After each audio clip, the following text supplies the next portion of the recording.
afternoon, everyone. I'm Joe Corradetti from Lakeshore Insurance, and I'm the current board president for the Mayfield Area Chamber of Commerce. I'm welcoming you all to our first ever virtual State of the Cities address. We are doing things a little different this year, but I hope you'll find the content just as valuable as it ever was. Technology has been our friend during this pandemic. It has enabled a lot of us to keep doing business, albeit a little different. As a chamber, one of our goals is to be a bridge from our cities to our business community, which is why we hold these annual updates. I want to thank Minutemen HR for sponsoring our video today. If any businesses need a second opinion on HR or workers' compensation programs, please reach out and we'll put you in touch with Joe Longano, as he is our MACC rep and consultant for Minutemen HR. I'm now going to turn this over to our city representatives for those updates. I want to wish everyone a safe, healthy, and happy holiday season.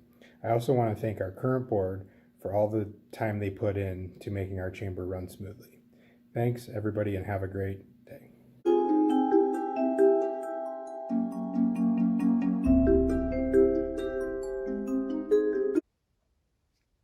Good afternoon. My name is Chuck Brunello Jr., and I am the mayor of the city of Highland Heights. I have proudly served as mayor for almost 2 years. Prior to becoming the mayor, I served as councilman at large for 7 years, was council president, and served as the Community Day chairman for 10 years. While 2020 has been a challenge for most all of us in many different ways, we in Highland Heights have kept things as positive and as normal as we can for our friends, families, residents, and businesses throughout the year. In 2020, the city of Highland Heights celebrated its centennial birthday. Unfortunately, many of the events we had scheduled to celebrate this milestone were canceled due to the pandemic. We are hopeful that these events can be scheduled in 2021. Our city hall was closed to the public for a short period of time, but has remained open for much of the year. The Highland Heights Community Center has been closed for most of the year, with the exception of conducting in-person city council and commission meetings. Despite 2020 being a challenging year, we were able to offer a wide variety of events to our residents, fashionably modified, which included a citywide visit from the Easter Bunny on our fire engine, a 25th year Memorial Day observance, as well as a drive-through town on Memorial Day, remembering all who served, a Gold Star Memorial dedication with our award-winning garden club, and an abundance of birthday parades led by our police and fire department vehicles, and a welcome home parade with the Mayfield Wildcat Marching Band. The city of Highland Heights remains financially strong with a general fund balance of just over $8.5 million. Due to the pandemic, our local city taxes are down approximately $580,000 or 5%. The city received $424,000 in CARES Act funding, with most of those funds allocated to the fire department for equipment. These funds were also used for touchless equipment, sanitizing supplies, and technology upgrades. In an effort to help our local small businesses, I, along with City Council and our Economic Development Committee, implemented a Small Business Relief Economic Grant Program. The intent was to assist our local small businesses to help pay fixed debts, payroll, accounts payable, and bills that cannot be paid due to the impact of the pandemic. The city provided 33 businesses in our community with a grant ranging from $250 to $2,500.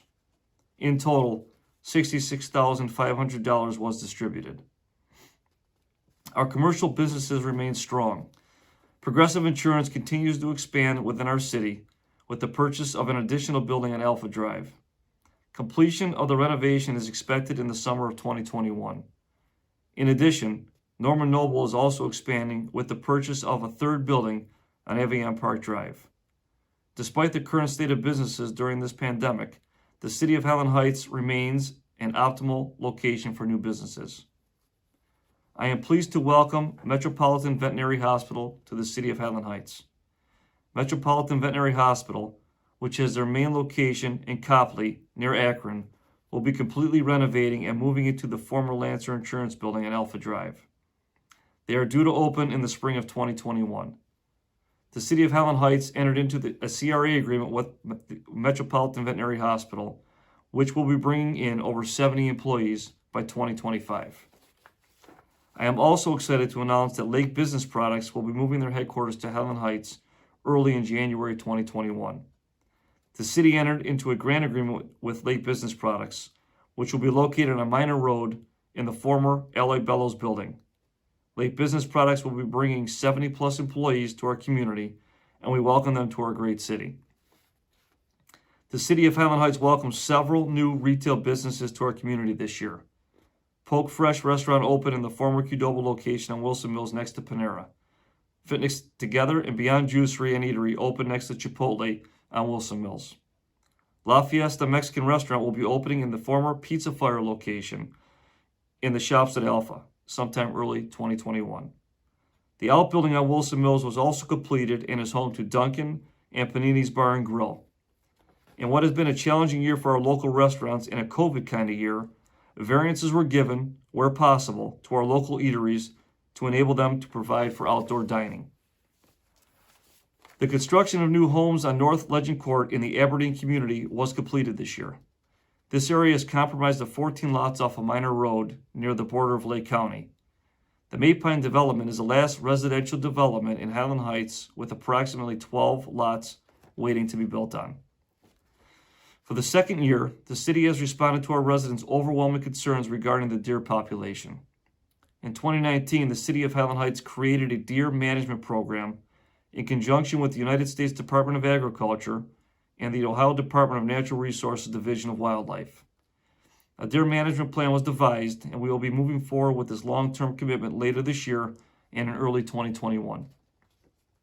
It is our sincere hope that we will be able to manage the deer in our city while being responsive to the concerns of our residents. Over the summer, the city of Highland Heights took delivery of a new fire engine, number 811. It replaced a 1989 fire engine.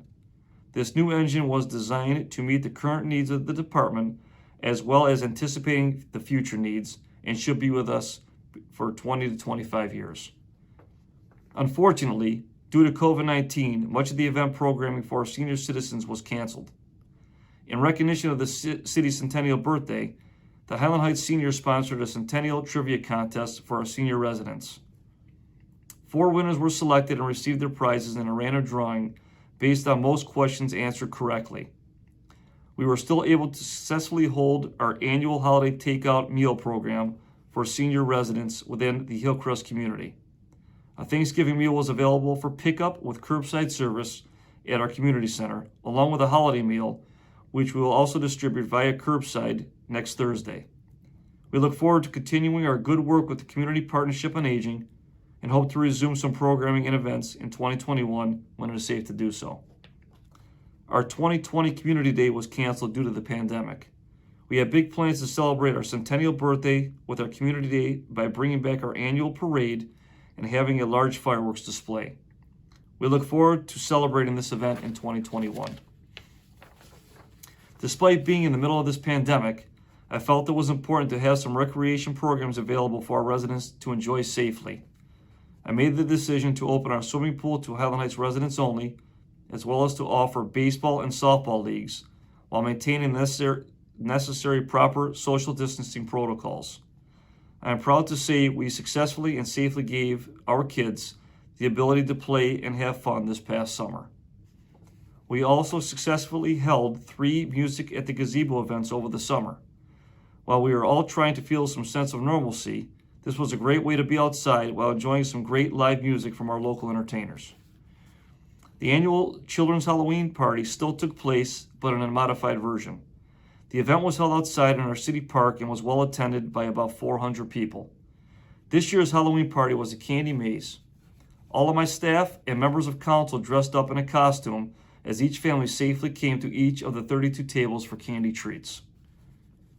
We continued to make numerous improvements in our city park. New bleachers were installed and cement pads as well. Additional upgrades to our old pool house building, renovated score tower, 2 new bocce courts, as well as multiple sidewalk and cement repairs, most of which were done in-house with the service department staff. Lastly, what I am most pleased about is the renovation of our Diamond 1 baseball field. Upgrades included new fencing, regrading of the field, concrete work, enhanced drainage, and upgraded infield materials. We successfully completed our 2020 road program, which included the resurfacing of Brainerd Road, water line replacement, street overlay, and newly installed sidewalks on Strumbly Drive. We also completed repaving on Roy, Esther, and Renee roads, along with miscellaneous concrete repairs throughout the city. New sidewalks were also installed throughout the city, including on Alpha Drive. Overall, $1.6 million was spent on road projects this year. This past year, our service department held 2 shred days, one in July, which was originally scheduled in April, and one in October. We also hosted household hazardous waste and computer roundup events. In addition, we added a campaign sign recycling and spring cleanout event for residents who drop off their unneeded campaign signs and unwanted goods from their home. All of these events were very well received and much appreciated. I am very proud of the city services available to our residents and the businesses in Highland Heights. In what has been a difficult and challenging year, I am grateful to everyone on my staff at the city, including all of my department heads, our new service director, Brian Belfiore, new executive assistant, Jolene Grieve, council members, baseball and softball commissioners, the pool director, and the many coaches we had over the summer. We could not provide the quality services and programs to our residents and businesses without their hard work and the hard work and dedication of their staff members. Thank you for this opportunity. I am honored to serve as the mayor of Highland Heights. Stay well, everyone, and together we will remain strong and get through this difficult time as safely as we can. Thank you.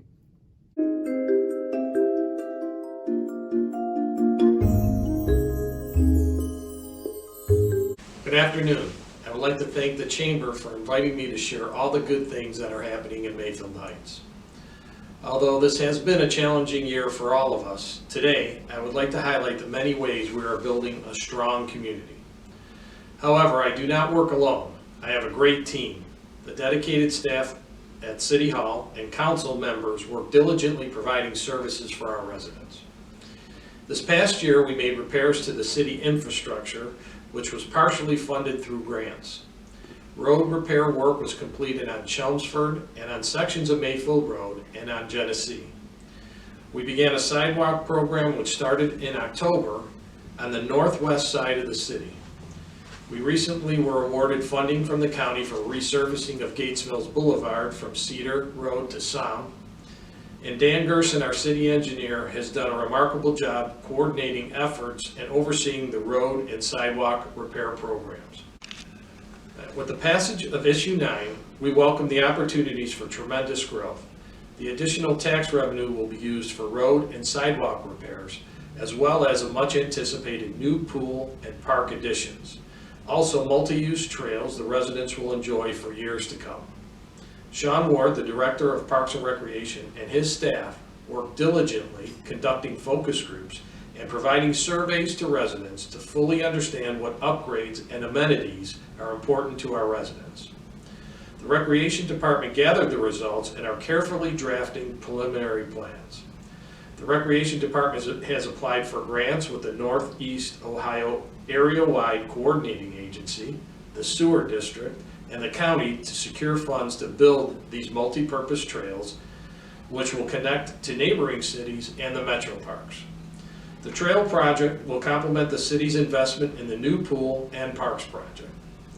They faced numerous challenges this year and through it all offered modified programs and services for our residents while carefully following CDC guidelines. Our strong financial management is headed by our finance director, Karen Fagan, and through this COVID crisis, we have remained financially stable.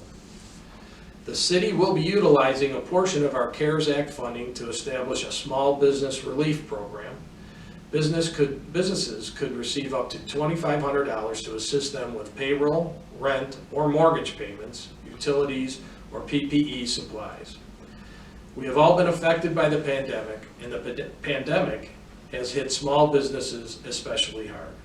Hopefully, the assistance will provide some well-deserved relief. Tom Jameson and his staff in the building department have helped residents, businesses, and developers with improvements, expansions, and new projects. Many new businesses opened this year, which include My Salon Suites, Parkside Grill, Bank of America, Christopher John Salon, Bob's Discount Furniture, Hair by Chrissy, Jeffrey Campbell CPA, and Kitty Company. Anthology, a senior living facility, recently opened on Lander Haven Drive. This beautiful facility offers several living options for residents. There are only 2 Anthology facilities in Ohio, and we're pleased they chose Mayfield Heights. The Mayland property was purchased this year. The 17+ acres of land yields a new opportunity within the city. Although plans have not been submitted, we are on our way to beautifying the area with new businesses, shops, and gathering areas for residents and visitors. The new development will breathe new life into our retail corridor and will attract additional development.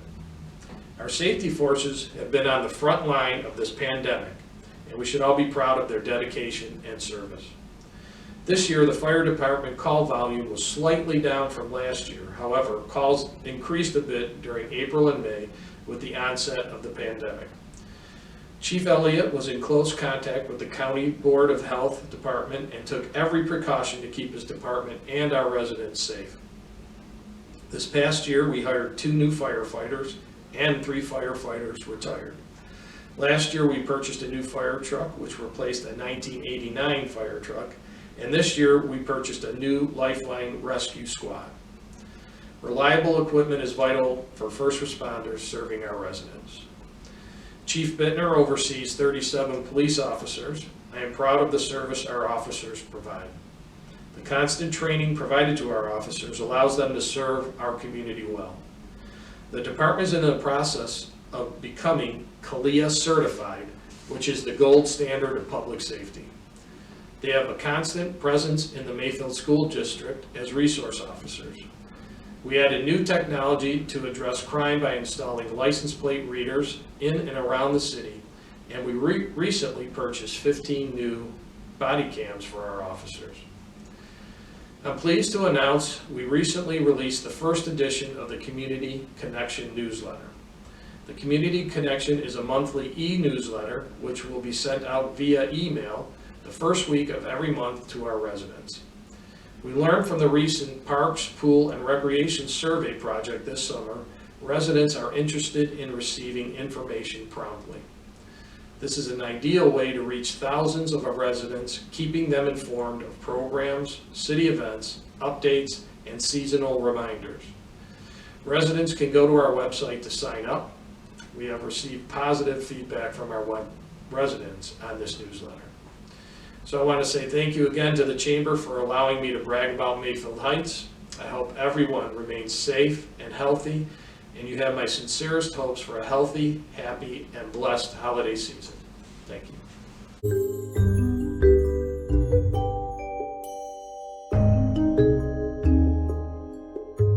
Good morning, I'm John Marquardt, Mayfield Village's Economic Development Manager, speaking on behalf of Mayor Brenda Bodnar. And I will go ahead and apologize up front that I'm nowhere near as good a speaker as she is. So I thank you for tuning in and staying tuned in over the next few minutes. We obviously had hoped to address everyone at the Chamber's luncheon this year, but times being what they are, we just can't do that. And we appreciate the opportunity to record this video. I guess it's the new normal, and we hope everyone's staying safe during the pandemic. Like everyone else's January, I think 2020 began pretty routinely for Mayfield Village. Our first order of business was to swear in a new councilwoman, Jennifer Jurasek, and a new councilman, Denny Murphy. Both of them hit the ground running, and we welcome them aboard. We also thank Councilman Joe Saponaro and Dr. Stephen Parker, outgoing councilman, for their years of dedicated service. Of course, shortly after that January council meeting, the whole world went sideways on us, and here we are in our basement offices and dining room offices. Without revisiting the pandemic itself, because who wants to do that at this point, suffice it to say that the COVID crisis has impacted the village's finances. Fortunately, we were not as heavily impacted as some of our peer communities. We're thankful for that. Tax collections were actually very, very strong in fact ahead of budget in the first portion of the year, which has helped to sustain us. In fact, year to date, receipts have remained pretty close to budget. Cash reserves also remain very strong, which helps us to continue providing the kind of high-level service that we're proud to give our residents day in and day out.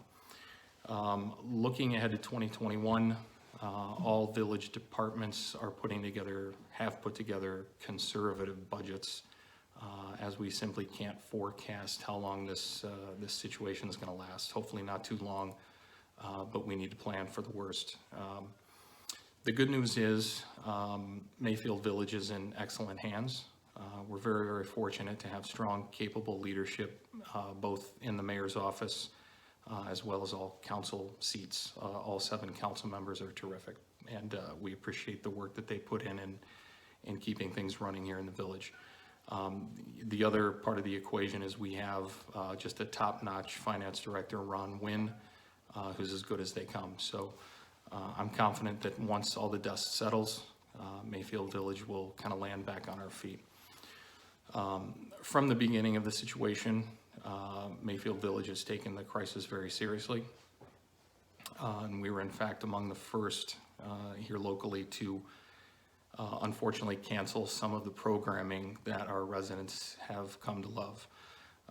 This summer just wasn't quite the same without those concerts at the Grove, our terrific 4th of July fireworks program, our cruise night on Wilson Mills.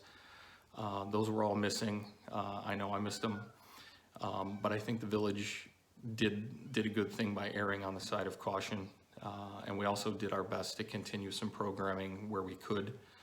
Some of our senior programming stayed operating. Parkview Swimming Pool operated differently, but we're proud that we were able to keep it open for residents. Some of our athletic programs continued safely as well. So we did our best to provide what we could this year, and we really appreciate the community's understanding and flexibility this year. With some time and proper precautions, we'll get back together before too long. On the capital side, we continued full steam ahead this year. Actually, the lower than usual amounts of traffic on our roads made the road repair program actually go a little smoother than usual this year. Construction was a little less stressful than in years past. This year's program included over $1 million worth of repairs to Somme Center, North Commons, Parkview, Wilson Mills, Highland, Lander, and Somme Court. On the downside, however, we've been forced to put the road program on hold for 2021 due to the pandemic. We just simply don't know what next year will bring.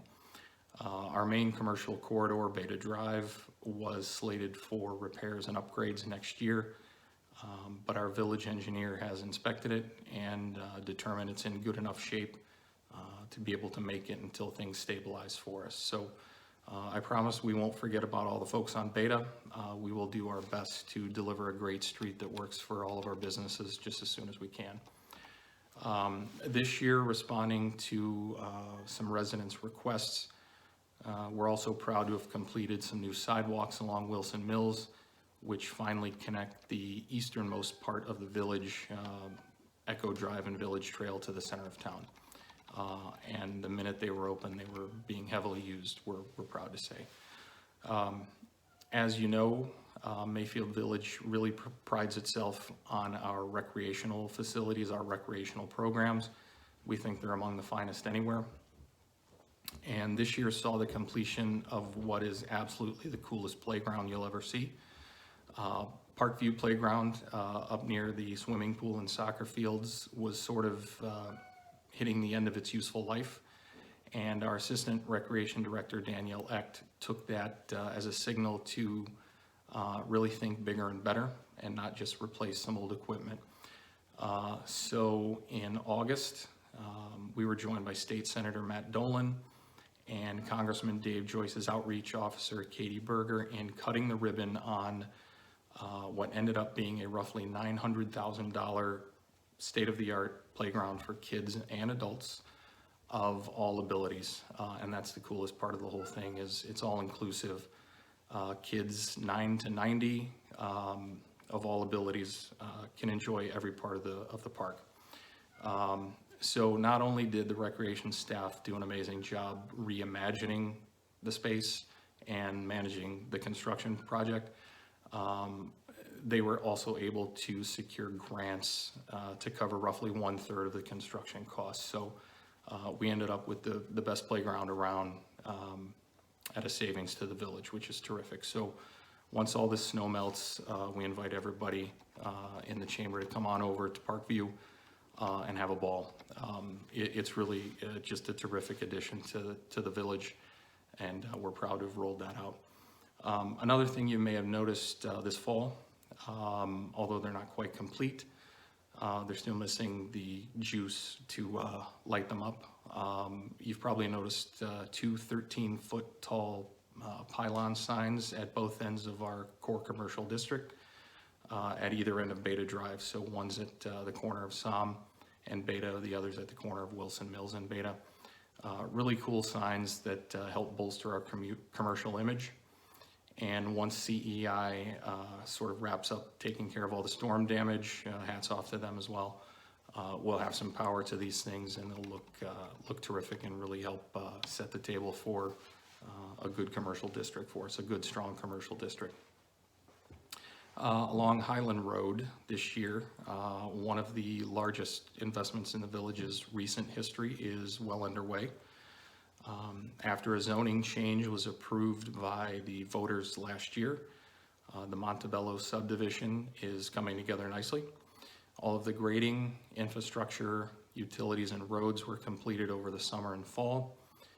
Perimeter landscaping was recently installed, and ground will soon be broken on the first 4 of 52 new single-family homes along the south side of Highland Road. And we very much look forward to welcoming those new neighbors over the next few years. On the business side of things, we spent a huge amount of time and energy this spring and summer connecting our business community to resources that can help them survive the crisis. We're very proud of the effort that we put in, first educating ourselves about what is out there, such as the EIDL and the PPP, state grants, SBA loans, even some philanthropic resources, and then distributing that information to our 120 plus businesses in the village, making them aware of regulations, requirements, deadlines, even helping some fill out their applications, so on and so forth. Extremely proud of the work that we did to keep folks informed, plugged in, and hopefully benefiting from these programs. From the very beginning of the crisis, going back to February or March, Mayor Bodnar and village staff sat down to discuss how the village itself might be able to chip in and help the business community survive the situation. But because so many billions and billions of dollars sort of flooded the market early, we decided to sit tight for just a bit to see how things played out. After several rounds of federal, state, and county opportunities, it became clear to us that not everybody in the village who needed help got help. So because that need remained, we got together with Village Council and put together our own small business relief program. In October, we awarded 20 grants of $2,500 each. Those were quickly snapped up, and council soon appropriated another round of funding, which was also claimed very quickly. In December, we do plan to approach council for a third and hopefully final round of funding for that program. One quick note about that program, and it's probably the part of the story I'm most proud of, and it has nothing to do with me or the mayor or council. Back in October, when I was speaking with some of our mom and pops, once the program went live, I was sure to mention the program to them, and saying something along the lines of, hey, make sure you apply quickly because we think this funding will be exhausted soon. And I remember I had 3 businesses, I won't mention their names, but they know who they are, All three of them told me basically the same thing, and that was, hey, I very much appreciate the offer, but you know what? We've been able to tread water. We're kind of doing okay, and we'd rather see that money end up in the hands of folks that need it more than we do. And I was absolutely blown away by that. Just what a terrific statement about the character of this community. Very, very proud to have gotten that response from multiple people. Likewise, we had 7 or 8 businesses donate supplies, PPE, and even meals to our emergency forces, doctors and nurses at Hillcrest, as well as some frontline retail workers. We salute those folks, even though they were kind of struggling to keep their own doors open. They extended a hand to others, and we greatly appreciate that as well. Challenging times often bring out the best in us, and we saw that. So a huge heartfelt thanks to everybody who chipped in to their neighbors this spring and summer. As we closed out the year, we were able to welcome Congressman Dave Joyce to Mayfield Village. He spent about half of his day with us on October 20th, meeting with village staff, Mayor Bodnar and Council President Steve Schutt, as well as the executives at QED, Quality Electrodynamics, and Mayfran International on Beta Drive. The congressman came to town because he wanted to hear sort of how companies were tackling the challenges associated with COVID, and as well as get a tour of their impressive facilities along Beta. And I think both the congressman and us came away impressed that both of these companies were able to continue operating throughout the entire crisis, never really closing down at all.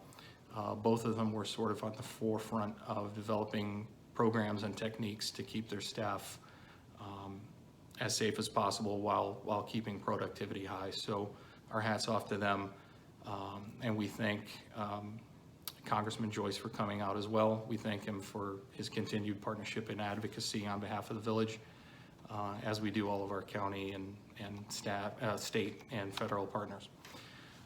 Lastly, one thing we've been working on for several months is rolling out new business-friendly zoning, primarily in our core commercial area of Beta Drive, that will allow our existing companies to grow in place. We have a few that are sort of bursting at the seams, which is a great problem to have, but we want to make sure they're able to grow and stay here in the village versus look elsewhere. We think this will help them do that. We also think it'll help set the table for attracting some new development into the village to help diversify the tax base. So we will get this language wrapped up and out to the electorate for a vote next November. So hopefully by the time the next State of the Cities luncheon comes around, we'll be in a good position to help accommodate the needs of our business community. So thank you all once again for tuning in. Hopefully you stayed awake for this few minutes. And thanks again for Joe Coradetti's leadership at the Chamber, everyone at the Chamber for having us. We're proud to be a partner with you. And lastly, thanks to all our partner communities in the Mayfield Area Chamber. That's Mayor Schneider over in Gates Mills, Mayor Brunello in Highland Heights, and Mayor DeSico in Mayfield Heights. We appreciate your partnership and your friendship. We're all in this together. So with that, I'll sign off. Happy holidays to everybody. Stay safe. Thanks.